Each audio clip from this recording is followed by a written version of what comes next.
How are you finding Indian professionalism? I'm shocked by the hunger and the drive. Just to pose that question back to you, the space that you're in isn't sensitive, but in terms of that in geopolitics. But on the flip side, you could be potentially influencing somebody to a big spend, for example. How do you deal with that responsibility? It's easy to get lured. Say, for example, somebody who's middle class, right? They've never seen the kind of money that they've seen, right? And they start posting content. They suddenly start getting brand deals, right? They get crazy money. It's very easy to pollute the thought process. There are right ways to say things that are bad or not so well in the world as well. The audiences have matured, and it's no longer like a one-way street. Like television used to be, and still is, like a one-way street. You go on air, you tell people what it is. So that's why the responsibility is higher, because they have the power of the remote. They can change it, but they can't argue it back with you. But with the advent of digital media, people can argue back with you.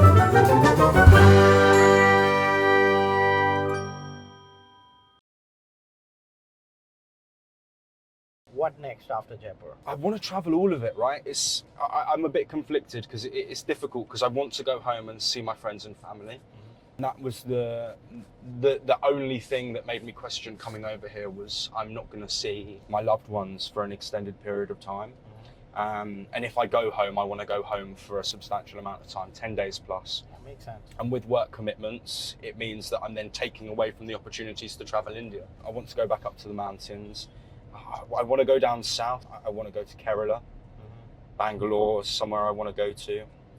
I'd also like to go to Bombay and just experience another sort of metropolitan hub that isn't Delhi. And I've heard lots about Bombay and people saying that it's different, but it's also got aspects that are the same. I think that will provide some context on Delhi.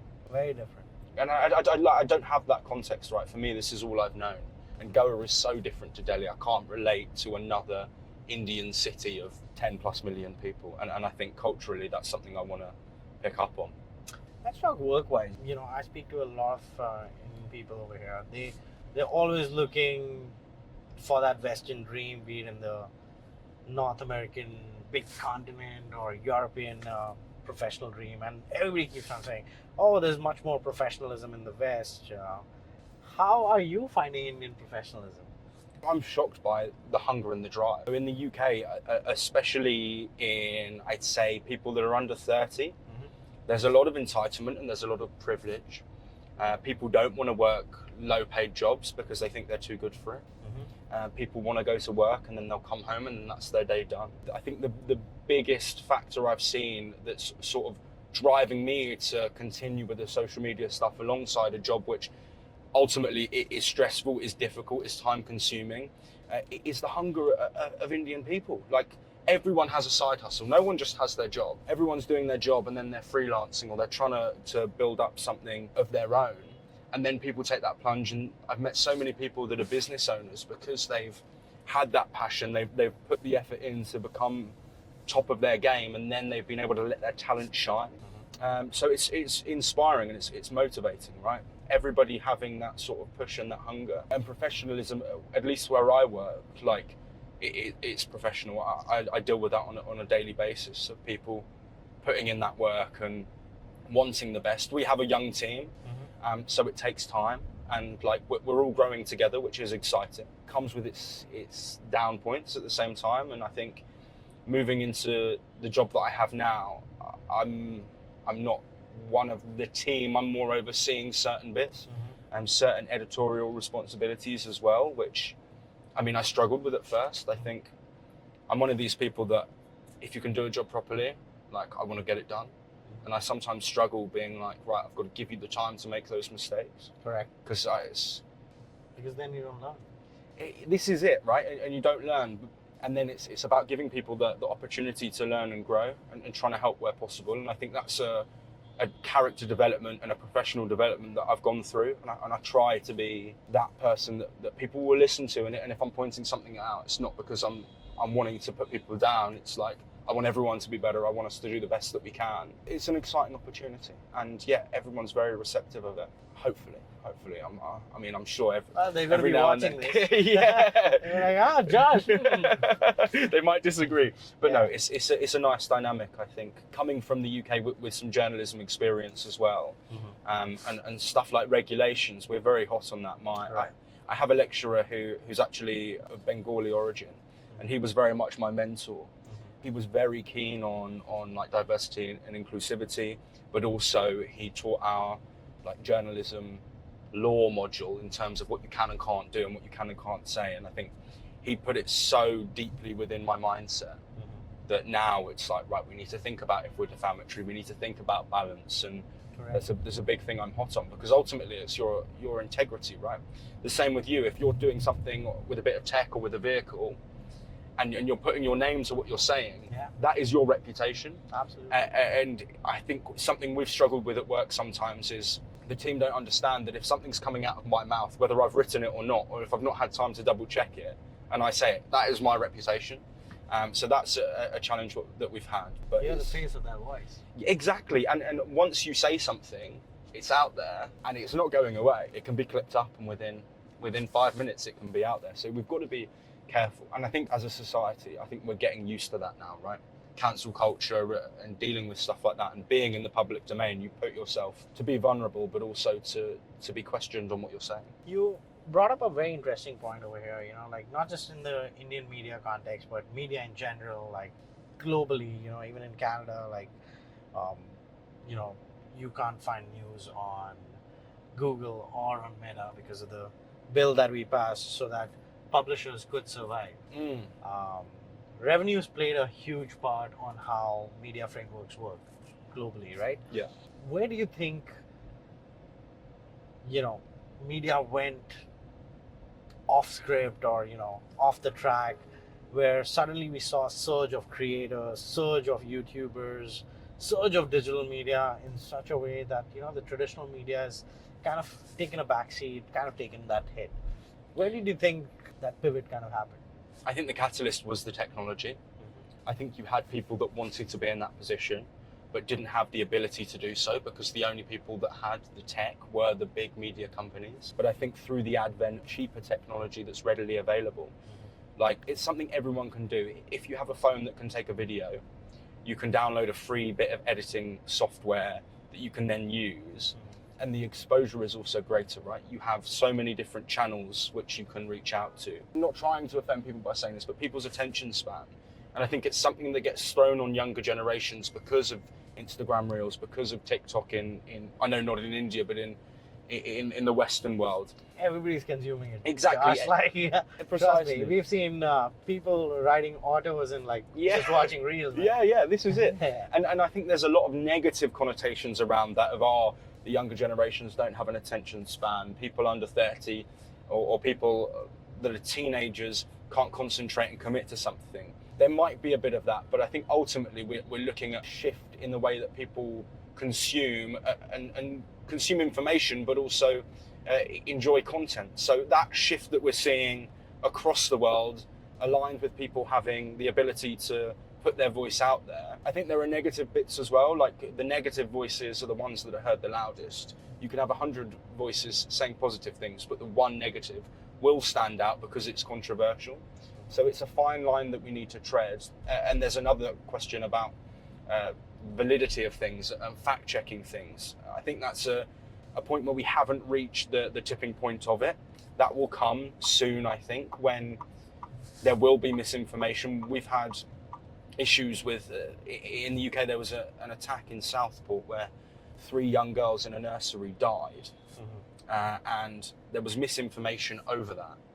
And it led to riots, and hotels that were housing migrants were attacked because it was told in social media, through social media, that it was done by somebody who was an asylum seeker. That wasn't the case. But the power that social media has in informing people of the truth and what is perceived to be the truth is extremely powerful. So that's one side that we need to be more careful of, but ultimately it is it's a tool that can be used, and I've learned that since moving here.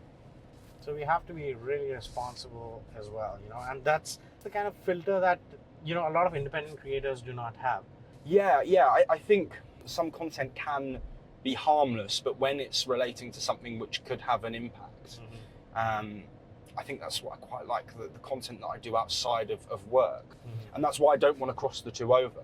Correct. I've thought about doing newsy stuff on my platform. I've thought about even some of the work that I'm doing that I'm proud of, putting that on my platform, because then that's exposure to the hard work I'm doing in office hours. But ultimately, I think keeping the two separate is vital for me, because it's a release, but also I have the freedom to be more open. At work, I don't have the freedom to say my opinion. I can't give my opinion on something.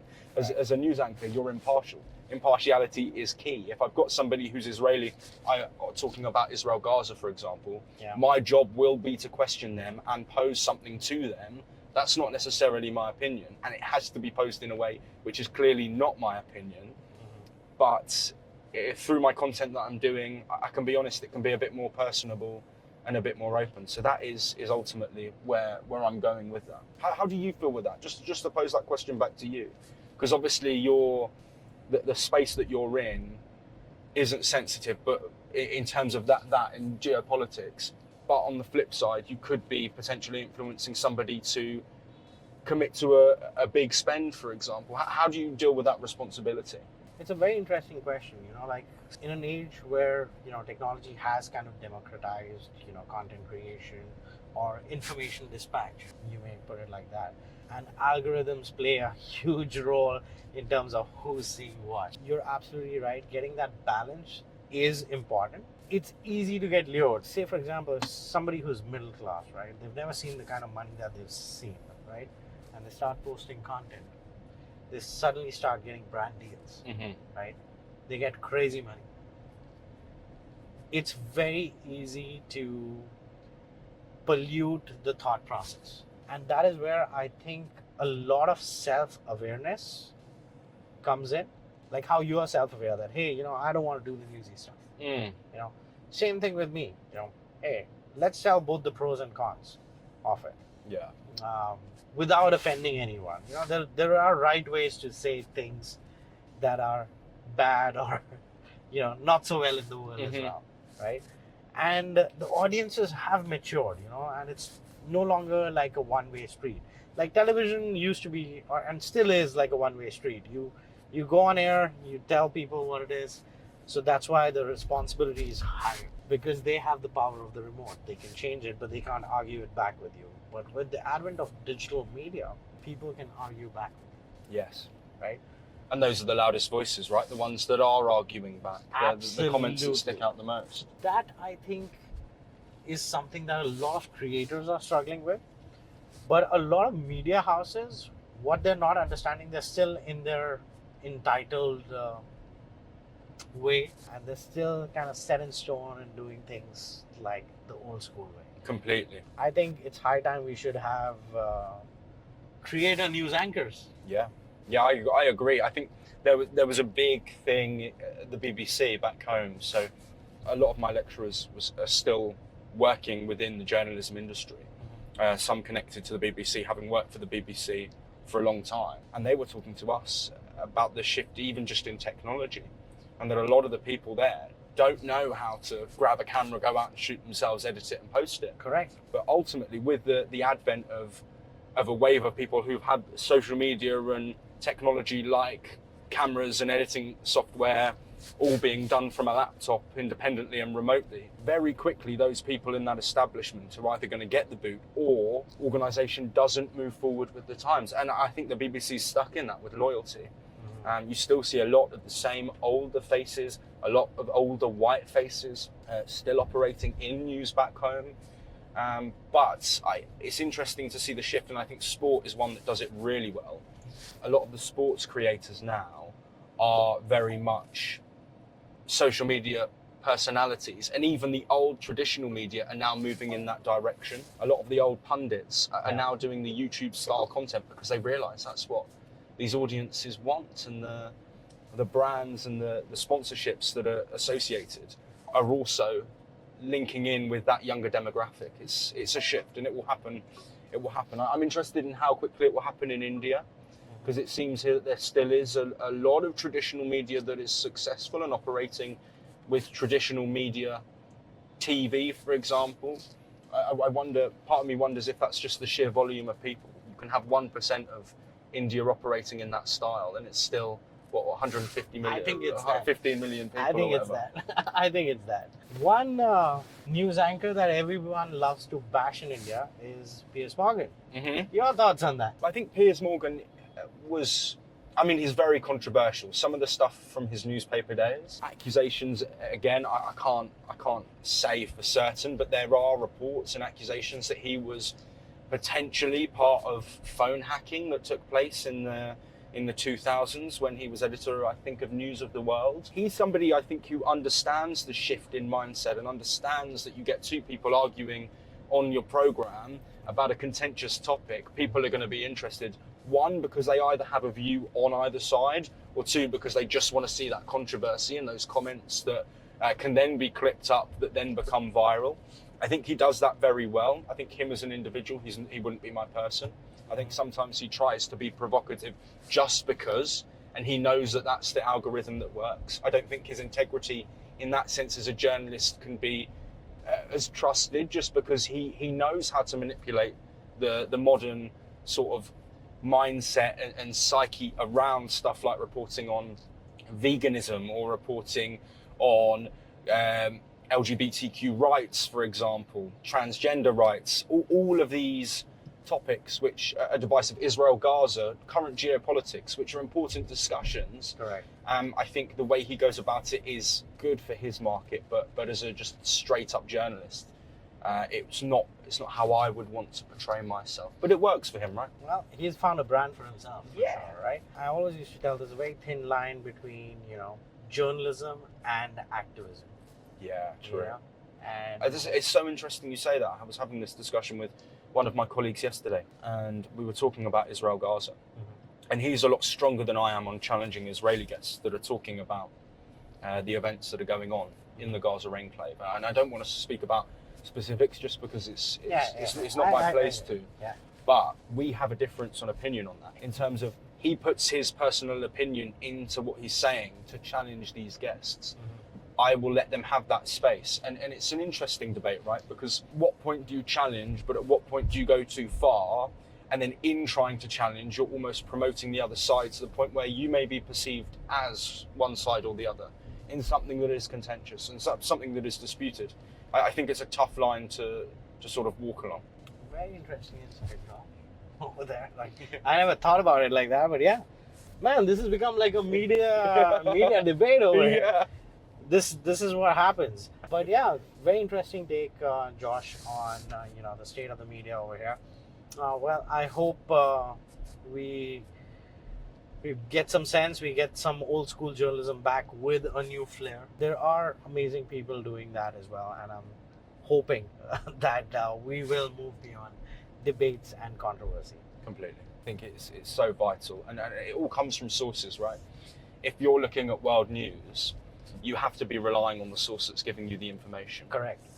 Because if you can't be on the ground, then you're putting your integrity on the line for where that information's coming from. As long as the source is at the point, then you're okay. But my fear is with these people that are doing it on their own, are they understanding who's giving them the information? Because again, if they're saying it's the truth, that's where it could be dangerous. And truth can be diluted. Completely. And one person's truth can be different to another person's truth, all based on perspective. Absolutely. You can believe what you're talking about because you've lived the different side to a situation. If you're in Israel and you're the father or the mother of a hostage that's been taken during the October 7th attacks, your perspective on what's going on will be different to somebody who's living in Gaza. Doesn't mean that you're wrong, doesn't mean that what you're saying isn't the truth, but this is a conversation that is so divisive and people want to be one side or the other. And these are like complex situations, these are like complex matters. They've brewed over the years. They're not gonna, die down. It's history, right? And there's Yeah. so much history surrounding it. Anyways, let's not make it a lot political. This was like a fun chat, man. Like it went the other way. Yeah, no, it's I live news, right? So it's easy to talk about. But yeah, we can stay away from the geopolitics now. I've got my fix for the day. Excellent. Yeah, you've got your coffee fix, you've got your geopolitical fix. Exactly. What is your favorite hangout spot in Delhi Ooh. as of now? Ooh, that's tough. There are some good spots. You know, if I'm going for a cocktail, I really enjoy Sidecar in GK. It's such a nice spot, and all the food spots around there are great. They sometimes have jazz music, and just the vibe's impeccable. It's a really nice spot. Okay, so that's your go-to spot. I'd say so, yeah. Or if it's a bit more of a chill one, probably Summer House. If you're wanting to go for some drinks, like I've heard lots of people tell me that sort of Summer House was the spot for Chris Martin just randomly turned up there from Coldplay. Yo, And was at Summer House. Summer House was the spot when I was here. I haven't been to Summer House in a decade, so I don't even know. You are telling me that it still exists. It's still there, man. I didn't even it's know still that. there. 100%. There are younger people there, so it's one of those. It's when you want to go and have some drinks and you're giving it 10 some. years ago, I was young. Yeah. And you were young. So yeah, Summer House was definitely the place. I can vouch for that. And if it still is there, I'm pretty sure for the young. It is. Yeah. It's let your hair down and sort of go for it, you know. And look at this. We've got rain in New Delhi, and I think that's our cue to end this. Yeah. Thank you so much, Josh, Sid, for thank you joining so me. much. I hope you enjoyed it. I loved it. And what a ride to be going around in. Such a treat. So for those of you who don't know, this was verified with SidnChips with my friend Josh. Josh, quick shout out of your Instagram handle. Yeah, it's nice and easy. Josh Barnes News. Simple, to the point. To the point. Go follow him. Show him some new spots in India, in New Delhi. Yeah, shout out any spots. I'm always on the lookout for cool spots, whether it's food, drinks, speakeasy, coffee, anything. Give me a shout. Are you buying or they're buying? Oh yeah, I'll buy. Unless it's a bad spot, and then that could be the barometer. Nah, I'm all good. Give me a shout. All right, brilliant.